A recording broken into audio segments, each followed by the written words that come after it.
This video introduces Blockly lists. Before we start though, let's remind ourselves about variables. When we create a variable, we first give it an identifier, a name. This creates some new code blocks. My variable can be a number, or a string, or a colour.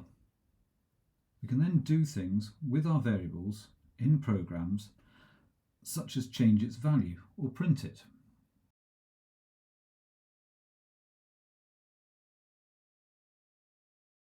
That's the colour code for red. What if we have a lot of variables we want to use in our programs? We could make a lot of variables, or we could store them all in one list. To do this, we can use the create list with code block. This also needs an identifier and can be assigned to one variable. Lists can also contain text or colours or a mixture. If we want more than 3 items in our list, we click the cog and add as many as we need. Another way of making a list is to start with an empty list and then add items. Printing our list shows us it's empty. To add items to it, we use the InListSet code block. So, in my list, set item number 02, we'll use letters to keep track of this list, A. I will also add B to index position 1. Running this shows we were successful. Every item in a list has an index starting from 0, so A is in position 0 and B has index 1. Let's use another code block from the lists menu. Length.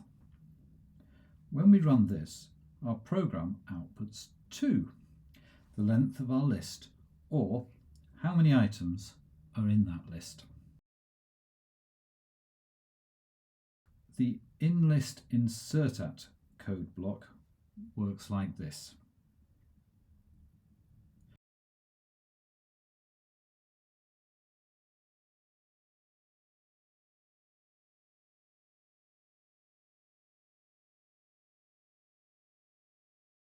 Running the program confirms there are now 3 items in the list.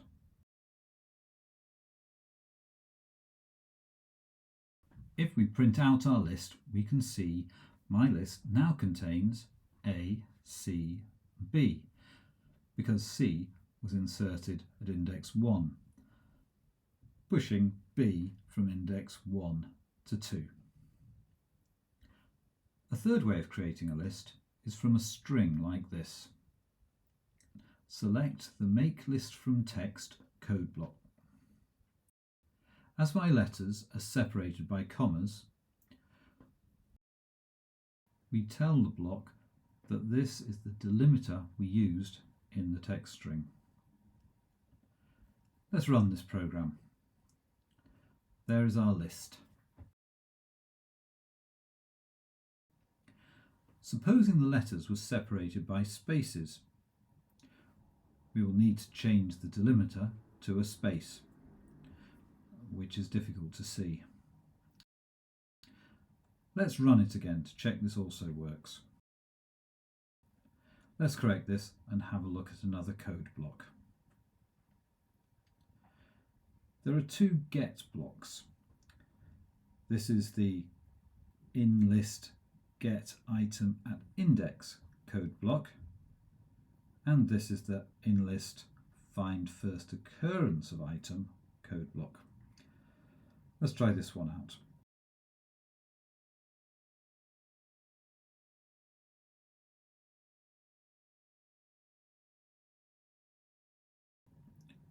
running this block returns the position of 3. It is in position 3. 0, 1, 2, 3. If the list has another D in it and the program is run, it should still output 3, as that is the index of the first item with the value D.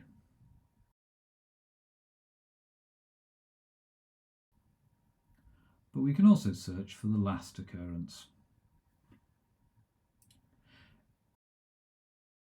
Instead, we can get an item by supplying its index.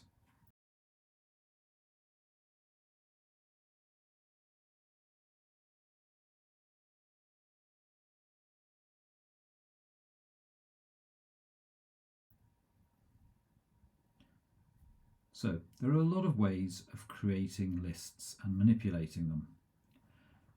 Let's look at one last code block in the lists menu. First, let's make a new variable, mySortedList.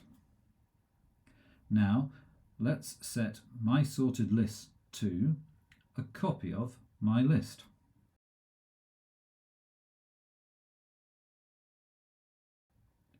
We want to sort it alphabetically and descending.